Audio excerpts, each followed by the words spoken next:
और आपके माध्यम से ये बताना, माननीय शिक्षा मंत्री से ये निवेदन करना चाहते हैं कि हमें सेवा देने का अवसर तत्काल दिया जाए, चूँकि हम प्रशिक्षित हैं, डीएलएड पास आउट हो चुके हैं, चूँकि हम ही योग्य हैं प्राथमिक शिक्षक। आरटी के माध्यम से हमें प्राप्त हुए हैं, कुछ स्कूल सफ़र कर रहे हैं, तो हम यही कहना चाहेंगे कि जल्दी से जल्दी सेकंड द्वितीय चरण मंत्री जी जल्दी से जल्दी इसकी भर्ती प्रक्रिया चल। प्रक्रिया शुरू हुई थी, मई में हमने एंट्रेंस एग्जाम दिया, प्रतियोगिता परीक्षा पास की। उसमें करीब 66,000 लोगों ने आवेदन किया था, जिसमें से हम 650 लोग 650 लोग सफल। 2020 जो हमारी जो नई शिक्षा नीति है उसके अंतर्गत ही गुणवत्तापूर्ण शिक्षा हो और शिक्षक भी गुणवत्ता के आधार पर ही चयन किए। हम यही चाहते हैं कि हमारे लिए सरकार सोचे कि जल्द से जल्द भर्ती प्रक्रिया निकालें, ताकि हम जल्द से जल्द जो है अपनी सेवा दे सकें।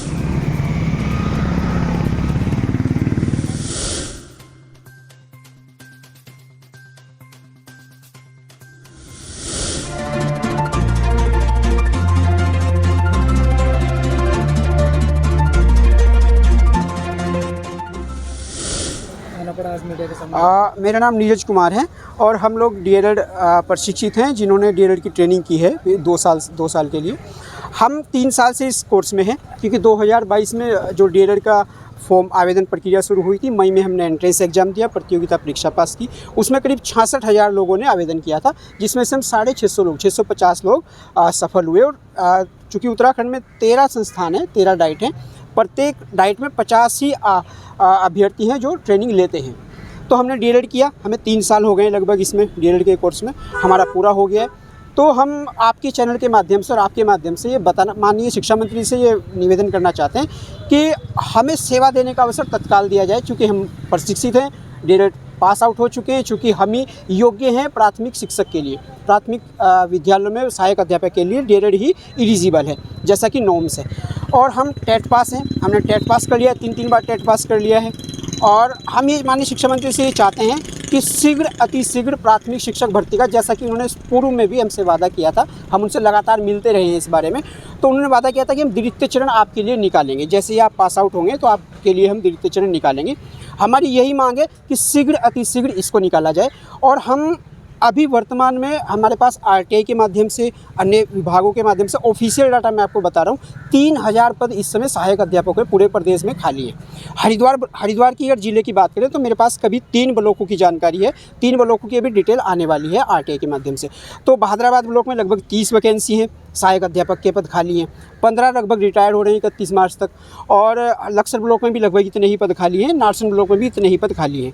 भगवानपुर में कुछ विद्यालय ऐसे हैं जिनमें एकल शिक्षक के भरोसे चल रहे हैं। मैं आपको 3-4 विद्यालय ऐसे बता सकता हूं जिनमें 50 की संख्या है बच्चों की, और आरटी ये कहता है कि 30 बच्चों पे 1 शिक्षक होना चाहिए, और वहाँ सिर्फ 1 ही शिक्षक है। तो कैसे शिक्षा चुस्त दुरुस्त होगी प्रदेश की, ये हमारा सोचनीय विषय। विधानसभा में मुद्दा करे सरकार। जैसे हमने जितने भी विधायक हैं, जैसे हम प्रदेश भर के प्रशिक्षित डाइट प्रशिक्षु हैं, तो हमने हर अपने जनप्रतिनिधि से, जैसे हमने जितने भी विधायक हरिद्वार में हैं या अदर जिले में हैं, तो हमने सबको इस बात से अवगत कराया है। और उन्होंने कल पिछले बजट सत्र में, जो कि 3 दिन से चल रहा है लगातार, उसमें भी हमारी ये प्रश्न उठे गए हैं कि डीएलएड जो लोग कर रहे हैं उत्तराखंड से, उनका क्या भविष्य है, उनके बारे में क्या सोचा जा रहा है, उनकी नियुक्ति कब तक है, उनकी विज्ञप्ति निकालने की कब तक सरकार सोच रही है। तो ये लगातार मुद्दा उठा है पिछले 3 दिन से। इसमें कोई एज लिमिट भी है कि भाई कोई एज रखी गई है कि भाई? इसमें सर एज होती है, जैसे डीएलएड है तो डीएलएड करने के लिए 30 वर्ष होती है जनरल की, और बाकी कैटेगरी वाइज होती है। तो उसमें जैसे 30 वर्ष हो गया एज, तो उसके बाद एज बढ़ती रहती है प्राथमिक शिक्षक की। अब जैसे जब तक विज्ञप्ति नहीं आएगी तब तक हम डीएलएड प्रशिक्षित ही रहेंगे, बस कहाँ जाएंगे। और इतनी अच्छी ट्रेनिंग हमें मिलती है 2 साल की कि हम अब कहीं जा भी नहीं सकते कोई एंट्रेंस, क्योंकि हम इतने घुल मिल चुके हैं उसमें। हमारे लिए कोई भविष्य नहीं है किसी और चीज़ में जाने का, हम कर भी नहीं सकते हैं, हम सिर्फ शिक्षक ही बन सकते हैं। तो हमारी माननीय मंत्री से यही मांग है आपके माध्यम से कि शीघ्र अतिशीघ्र, देखिए अप्रैल से नया सेशन शुरू होता है, जैसा कि मैंने बताया कि 3000 पद इस समय सहायक अध्यापकों के खाली हैं। अगर ये भर्ती शीघ्र नहीं निकलती है, दूसरा चरण मार्च में अगर इसकी प्रक्रिया शुरू नहीं होती है, और अप्रैल मई निकलेगी, लेकिन क्योंकि पद खाली है, लेकिन अप्रैल मई जून में निकलेगी अगर, तो फिर क्या होगा, वो पूरा लंबा खींचेगा, दिसंबर तक जाके ये शिक्षक भर्ती पूरी होगी, काउंसलिंग होगी। उससे कोई, तो माननीय मंत्री से हम कि शीघ्र अतिशीघ्र इसे जितना शीघ्र हो सके बजट सत्र के बाद ही तुरंत निकाला जाए दूसरे चरण। अगर ये विज्ञप्ति होगा भविष्य को लेकर क्या जाएगा? देखिए, पहले तो हमने ये पूरे विधायकों से अपनी अपील कर दी है, सभी नेताओं से मिले, माननीय शिक्षा में जहाँ माननीय मुख्यमंत्री हमें मिले वहाँ हमने उनको भी ज्ञापन दिया है, बात की है, उनसे अपनी समस्या बताई है कि माननीय हमें 3-3.5 साल हो गए हैं, इसमें 2 साल का हमने प्रशिक्षण ले लिया, तो शीघ्र ही निकाले। तो उन्होंने आश्वासन दिया कि कुछ होगा, नहीं होगा तो फिर उसके लिए अगली प्रक्रिया हम सोचेंगे जरूर, जो भी हमारी होगी, जो भी हमारा संगठन है वो इसमें डिसीजन लेगा कि हम कैसे करें। वो सिर्फ सरकार सिर्फ मुद्दे ही बन के रह जाते हैं, ऐसा क्यों?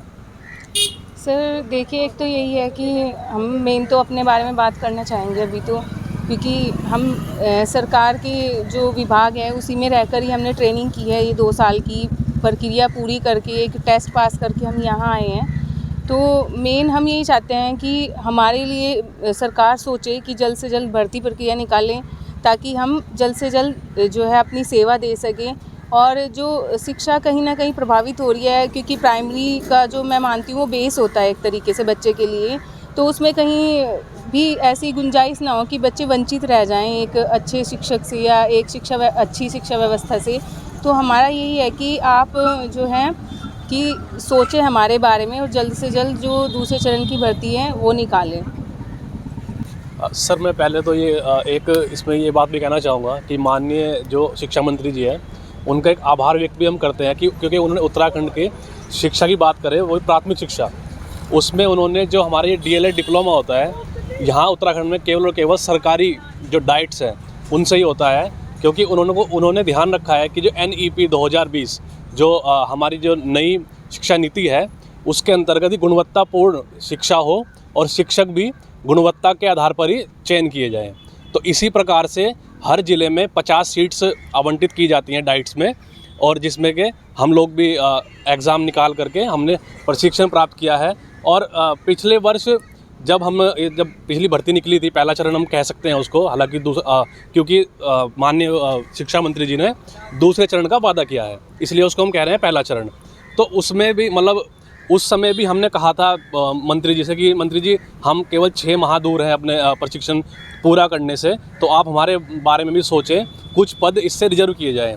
और मंत्री जी ने हमें ये आश्वासन दिया था कि आप लोग चिंता मत कीजिए, आप अपना प्रशिक्षण पूर्ण कीजिए और उसके पश्चात मैं आपके लिए भी द्वितीय चरण निकाल दूँगा। तो हमारा बस यही आग्रह है और यही विनती है एक सरकार से भी और शिक्षा मंत्री जी से भी कि शीघ्र अतिशीघ्र हमको भी सेवा में आने का मौका दिया जाए। और सबसे जो मूलभूत एक ढांचा है या फिर कड़ी है वो प्राथमिक शिक्षा है। यदि वहाँ पर ही शिक्षक नहीं रहेंगे तो ये पूरा ढांचा ध्वस्त होने की कगार पर आ जाएगा।